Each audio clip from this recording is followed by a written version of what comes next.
السلام علیکم ناظرین، گلوبل میمن ٹی وی کے نیوز بلیٹن کے ساتھ میں ہوں بشرا خان۔ سب سے پہلے شامل کریں گے نیوز ہیڈ لائنز۔ پاکستان کا زلزلے سے متاثرہ ملک شام کو امداد دینے کا اعلان۔ ترکیہ کے زلزلہ متاثرین کی امداد کے لیے وزیر اعظم ریلیف فنڈ قائم۔ Army chief general Asim Munir کی ہدایت پر پاک فوج کے 2 دستے ترکیہ روانہ۔ بالائی علاقوں میں تیز برف باری کا سلسلہ پھر شروع۔ لواری ٹنل کے اطراف 5 انچ تک برف باری ریکارڈ کی گئی۔ کراچی میں 12 فروری کے بعد درجہ حرارت میں کمی کا امکان۔ سابق صدر جنرل ریٹائرڈ پرویز مشرف کو سپرد خاک کر دیا گیا۔ پرویز مشرف کی نماز جنازہ Malir Cantt polo ground Karachi میں ادا کی گئی۔ نماز جنازہ میں فوجی افسران سمیت لوگوں کی بڑی تعداد نے شرکت کی۔ وزیر اعظم شہباز شریف نے ویکیپیڈیا کو فوری بحال کرنے کا حکم دے دیا۔ وزیر اعظم نے وفاقی وزیر آئی ٹی امین الحق کی سربراہی میں 5 رکنی کمیٹی قائم کر دی۔ کمیٹی 1 ہفتے میں وفاقی کابینہ کو سفارشات پیش کرے گی۔ عمران خان نااہلی کیس، اسلام آباد ہائی کورٹ نے لارجر بینچ تشکیل دے دیا۔ شاہ محمود قریشی کا کہنا ہے جھوٹے مقدمات میں پکڑ دھکڑ جاری، پی ٹی آئی کو دیوار سے لگانے کی کوشش کی جا رہی ہے۔ مقاصد کے حصول کے لیے پنجاب میں من پسند تعیناتیاں کی جا رہی ہیں۔ آئی ایم ایف بجلی ٹیرف 50% بڑھانے پر بضد، حکومت 20 سے 33 بڑھانے پر آمادہ۔ پاک آئی ایم ایف پالیسی مذاکرات، مشکل فیصلوں کا امکان۔ 30 جون تک غیر ملکی زر مبادلہ کے ذخائر 16 ارب 20 کروڑ ڈالرز تک لانے ہوں گے۔ ہیڈ لائنز آپ نے جانی اور اب خبریں تفصیل کے ساتھ۔ پاکستان بھر میں نمائندگان کا وسیع نیٹ ورک، ہر خبر جاننے کے لیے دیکھتے رہیے TNN ٹی وی۔ 1.25 کروڑ کی آبادی پر مشتمل کراچی میٹروپولیٹن سٹی میں صحت کے حوالے سے ہسپتال تو بہت، لیکن فزیو تھراپی سینٹر نایاب ہیں۔ الحمدللہ ہم نے اس کمی کو پورا کرتے ہوئے گلستان جوہر میں زبیداس فزیو تھراپی سینٹر کا آغاز کر دیا ہے۔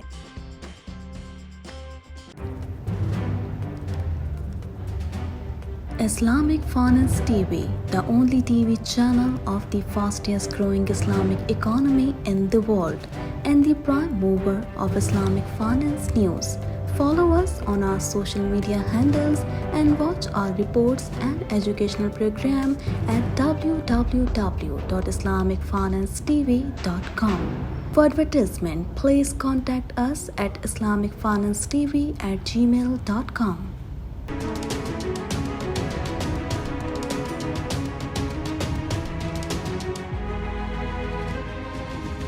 ترکیہ اور شام میں خوفناک زلزلے سے متاثرہ افراد کی امداد کے لیے حکومت پاکستان کی ہدایات پر 51 رکنی ریسکیو ٹیم لاہور سے استنبول کے لیے روانہ ہو گئی۔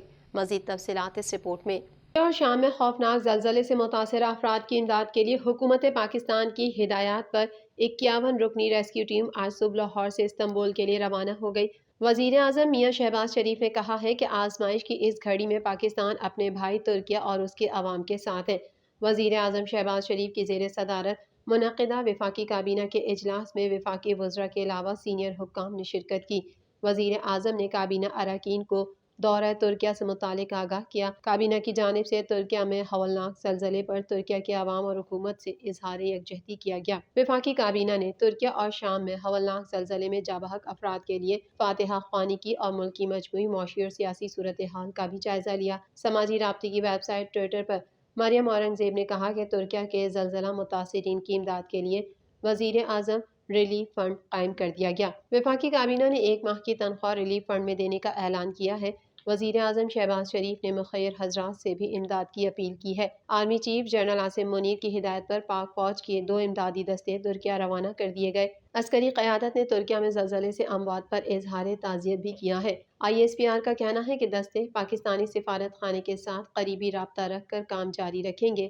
ریلیف کے کاموں کی تکمیل تک دستے وہاں موجود رہیں گے۔ پاک فوج کے شعبہ تعلقات عامہ کے مطابق امدادی دستے پاک فضائیہ کے خصوصی طیارے سے روانہ ہوئے۔ آرمی ڈاکٹرز، نرسنگ اسٹاف اور ٹیکنیشینز ترکیہ روانہ ہوئے۔ پاک فوج کی میڈیکل ٹیم 30 بستروں کا موبائل اسپتال قائم کرے گی۔ ترجمان پاک فوج کے مطابق امدادی سامان میں خیمے، کمبل اور دیگر امدادی اشیاء بھی بھیجی گئی ہیں۔ پاکستان کی جانب سے زلزلے سے متاثرہ ملک شام کو امداد فراہم کرنے کا اعلان کر دیا گیا۔ ترجمان دفتر خارجہ کے مطابق حکومت پاکستان اور عوام شام میں آنے والے یکے بعد دیگرے 2 زلزلوں پر انتہائی غمزدہ اور صدمے میں ہیں۔ زلزلے نے برادر ملک میں بڑے پیمانے پر تباہی مچائی۔ ترجمان نے مزید کہا کہ پاکستان غم کی اس گھڑی میں اپنے شامی بھائیوں اور بہنوں کے ساتھ یکجہتی کا اظہار کرتا ہے، امدادی سرگرمیوں میں ہر ممکن تعاون کے لیے تیار ہے۔ سابق صدر جنرل ریٹائرڈ پرویز مشرف کی نماز جنازہ ملیر کینٹ کراچی میں ادا کی گئی، جس کے بعد انہیں فوجی اعزاز کے ساتھ سپرد خاک کر دیا گیا۔ مزید جانتے ہیں اس رپورٹ میں۔ سابق صدر جنرل ریٹائرڈ پرویز مشرف کو سپرد خاک کر دیا گیا۔ سابق صدر جنرل ریٹائرڈ پرویز مشرف کی نماز جنازہ ملیر کینٹ کراچی میں ادا کی گئی، جس کے بعد انہیں فوجی اعزاز کے ساتھ سپرد خاک کر دیا گیا۔ سابق صدر اور سابق army chief general retired Pervez Musharraf کی نماز جنازہ Malir Cantt polo ground Karachi میں ادا کی گئی۔ نماز جنازہ میں فوجی افسران سمیت لوگوں کی بڑی تعداد نے شرکت کی۔ پرویز مشرف کی میت تدفین کے لیے سخت سیکیورٹی میں گورا قبرستان سے متصل CSD قبرستان لائی گئی، جہاں انہیں سپرد خاک کیا جائے گا۔ سابق صدر پرویز مشرف کے جنازے میں بیٹے بلال مشرف سمیت قریبی عزیز و اقارب نے شرکت کی۔ Joint chief of staff committee general Sahir Shamshad, سابق joint chiefs of staff committee general Ehsan Ul Haq, سابق army chief general Aslam Beg, general Qamar Javed Bajwa اور جنرل اشفاق پرویز کیانی، سابق وفاقی سیکرٹری سید انور محمود بھی شریک ہوئے۔ جنازے میں MQM پاکستان کے ڈپٹی کنوینر خالد مقبول، مصطفیٰ کمال، فاروق ستار، فروخ نسیم، امین الحق، فواد چودھری، امین مقام، عمران اسماعیل، سماجی شخصیت جاوید جبار، سابق چیئرمین FBR شبر زیدی نے بھی شرکت کی۔ گزشتہ شب سابق صدر پرویز مشرف کی میت کو لے کر خصوصی طیارہ دبئی سے کراچی پہنچا تھا۔ سابق صدر کے جسد خاکی کے ساتھ ان کی اہلیہ، بیٹی اور بیٹا بھی کراچی پہنچے۔ پرویز مشرف کی میت ایئرپورٹ سے ملیر کینٹ پہنچائی گئی تھی۔ واضح رہے کہ سابق صدر اور army chief general retired Pervez Musharraf طویل علالت کے بعد 79 برس کی عمر میں دبئی میں انتقال کر گئے تھے۔ وہ دبئی کے نجی اسپتال میں زیر علاج تھے۔ وزیر اعظم شہباز شریف نے بین الاقوامی معلوماتی ویب سائٹ ویکیپیڈیا کو فوری بحال کرنے کا حکم دے دیا، جس کا نوٹیفیکیشن بھی جاری کر دیا گیا۔ ویکیپیڈیا کو توہین آمیز مواد نہ ہٹانے پر بلاک کیا گیا تھا۔ مزید تفصیلات اس رپورٹ میں۔ وزیر اعظم شہباز شریف نے بین الاقوامی معلوماتی ویب سائٹ ویکیپیڈیا کو فوری بحال کرنے کا حکم دے دیا، جس کا نوٹیفیکیشن بھی جاری کر دیا گیا۔ ویکیپیڈیا کو توہین آمیز مواد نہ ہٹانے پر بلاک کیا گیا تھا۔ وزیر اعظم نے ویکیپیڈیا کھولنے کا حکم 3 رکنی وزارتی کمیٹی کی سفارشات کی روشنی میں دیا۔ کمیٹی نے اجلاس میں معاملے کا جائزہ لے کر ویکیپیڈیا کو مفید معلوماتی ویب سائٹ قرار دیتے ہوئے کہا کہ طالب علم، محققین اور معاشرے کے دیگر طبقات اس سے استفادہ حاصل کرتے ہیں۔ پوری ویب سائٹ بند کرنا مناسب نہیں۔ وزیر اعظم نے وفاقی وزیر IT امین الحق کی سربراہی میں 5 رکنی کمیٹی قائم کر دی۔ کمیٹی 1 ہفتے میں وفاقی کابینہ کو سفارشات پیش کرے گی۔ کمیٹی ویکیپیڈیا کو بلاک کرنے کے اقدام اور توہین آمیز مواد تک رسائی کا جائزہ لے گی۔ کمیٹی پوسٹ قابل اعتراض مواد کو ہٹانے یا رسائی روکنے کے لیے اقدامات تجویز کرے گی۔ کمیٹی نے سفارشات پیش کی کہ قابل اعتراض مواد کو ہٹانے کے اقدامات کیے جائیں۔ وزیر اعظم شہباز شریف کی جانب سے قابل اعتراض مواد ہٹانے کے لیے 5 رکنی کمیٹی تشکیل دے دی گئی، جس کے سربراہ انفارمیشن ٹیکنالوجی کے وفاقی وزیر ہوں گے۔ قانون و انصاف، اطلاعات و نشریات، کامرس اور کمیونیکیشن کے وفاقی وزراء کمیٹی کے دیگر ارکان ہیں۔ عمران خان نااہلی کیس میں بڑی پیش رفت ہو گئی، اسلام آباد ہائی کورٹ نے لارجر بینچ تشکیل دے دیا۔ مزید احوال اس رپورٹ میں۔ عمران خان نااہلی کیس میں بڑی پیش رفت ہو گئی، اسلام آباد ہائی کورٹ نے لارجر بینچ تشکیل دے دیا، جبکہ پاکستان تحریک انصاف کے وائس چیئرمین اور سابق وزیر خارجہ شاہ محمود قریشی نے کہا کہ جھوٹے مقدمات میں پکڑ دھکڑ اور چھاپوں کا سلسلہ جاری ہے۔ PTI کو دیوار سے لگانے کی پوری کوشش کی جا رہی ہے۔ اسلام آباد ہائی کورٹ نے کاز لسٹ جاری کر دی، بینچ 9 فروری کو کیس کی سماعت کرے گا۔ چیف جسٹس عامر فاروق کی سربراہی میں 3 رکنی بینچ تشکیل دے دیا گیا۔ جسٹس محسن اختر کیانی اور جسٹس ارباب محمد طاہر بینچ کا حصہ ہیں۔ یاد رہے کہ شہری محمد ساجد نے عمران خان کو نااہل کرنے کی استدعا کر رکھی ہے۔ چیئرمین PTI پر مبینہ بیٹی کو کاغذات نامزدگی میں ظاہر نہ کرنے کا الزام ہے۔ دوسری جانب ملتان میں الیکشن کمیشن کے آفس کاغذات نامزدگی جمع کروانے کے موقع پر میڈیا سے گفتگو کرتے ہوئے رہنما PTI شاہ محمود قریشی نے کہا کہ ضمنی انتخابات کا اعلان ہو چکا ہے۔ تحریک انصاف نے ضمنی انتخابات میں حصہ لینے کا فیصلہ کیا ہے۔ میں یہ الیکشن اپنی ذات کے لیے نہیں، جماعت کے لیے لڑ رہا ہوں۔ سابق وزیر خارجہ نے کہا کہ الیکشن کے نام پر ایک ڈرامہ دیکھ رہا ہوں۔ پاکستان کے شہریوں کو اپنی ذمہ داری نبھانی ہوگی۔ آئین کو پامال کیا جا رہا ہے۔ اس وقت پاکستان کی عدلیہ کی آزمائش ہے۔ انہوں نے کہا کہ مقاصد کے حصول کے لیے پنجاب میں من پسند تعیناتیاں کی جا رہی ہیں۔ PTI کو دیوار سے لگانے کی پوری کوشش کی جا رہی ہے۔ جھوٹے مقدمات درج کیے جا رہے ہیں۔ چھاپے مارے جا رہے ہیں۔ پورے پنجاب میں انتقامی کارروائی کا ماحول دکھائی دے رہا ہے۔ شاہ محمود قریشی کا مزید کہنا تھا کہ الیکشن کمیشن آئینی ذمہ داری کو نبھانے میں ناکام دکھائی دے رہا ہے۔ جو واقعات آج رونما ہو رہے ہیں ماضی میں کبھی نہیں دیکھے۔ یہ ضابطۂ اخلاق کی خلاف ورزی ہے۔ پاکستان اور بین الاقوامی مالیاتی فنڈ کے درمیان ہونے والے پالیسی مذاکرات میں مشکل فیصلوں کا امکان ہے۔ مزید جانتے ہیں اس رپورٹ میں۔ پاکستان اور بین الاقوامی مالیاتی فنڈ کے درمیان ہونے والے پالیسی مذاکرات میں مشکل فیصلوں کا امکان ہے۔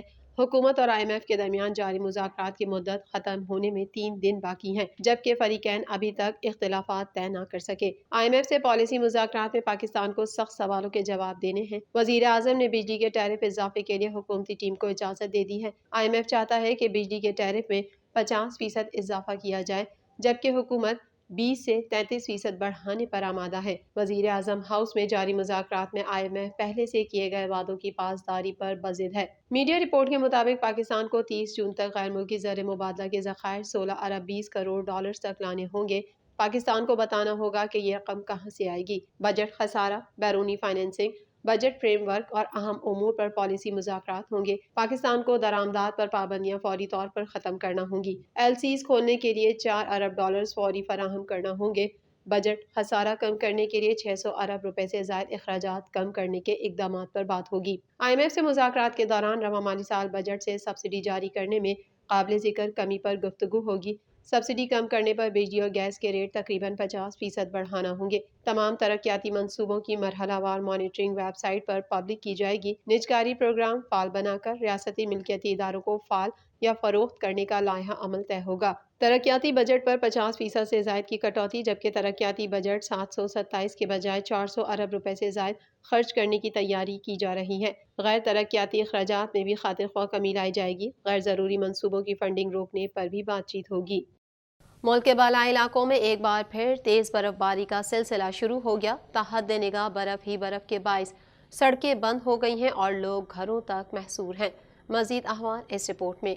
ناران، کاغان سمیت ملک کے بالائی علاقوں میں 9 اور 10 فروری سے مغربی ہواؤں کا نیا سلسلہ آنے کو تیار ہے۔ ملک کے بالائی علاقوں میں ایک بار پھر تیز برف باری کا سلسلہ شروع ہو گیا ہے۔ تحت نگاہ برف ہی برف کے باعث لوگ سڑکیں بند ہو گئی ہیں اور لوگ گھروں تک محصور ہیں۔ محکمہ موسمیات نے پیش گوئی کی ہے کہ شہر میں مغربی ہواؤں کے نئے سلسلے کے تحت 12 فروری کے بعد درجہ حرارت دوبارہ گرے گا۔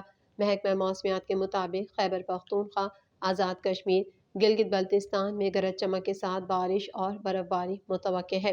مری، استور، نانگا پربت اور گرد و نواح میں شدید برف باری ہوئی، جبکہ لواری ٹنل کے اطراف 5 انچ تک برف باری ریکارڈ کی گئی۔ کشمیر کی حسین وادیاں بھی برف سے ڈھک گئی ہیں۔ دوسری جانب ملک کے مختلف حصوں میں کہیں تیز اور کہیں ہلکی بارش ہوئی، جس کے بعد سردی کی شدت میں اضافہ ہو گیا۔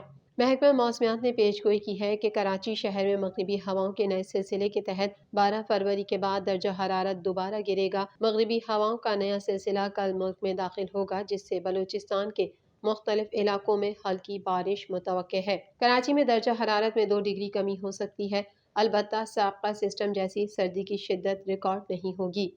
گلوبل میمن ٹی وی کے نیوز بلیٹن میں فی الوقت اتنا ہی۔ مزید خبروں اور اپڈیٹس کے لیے دیکھتے رہیے گلوبل میمن ٹی وی۔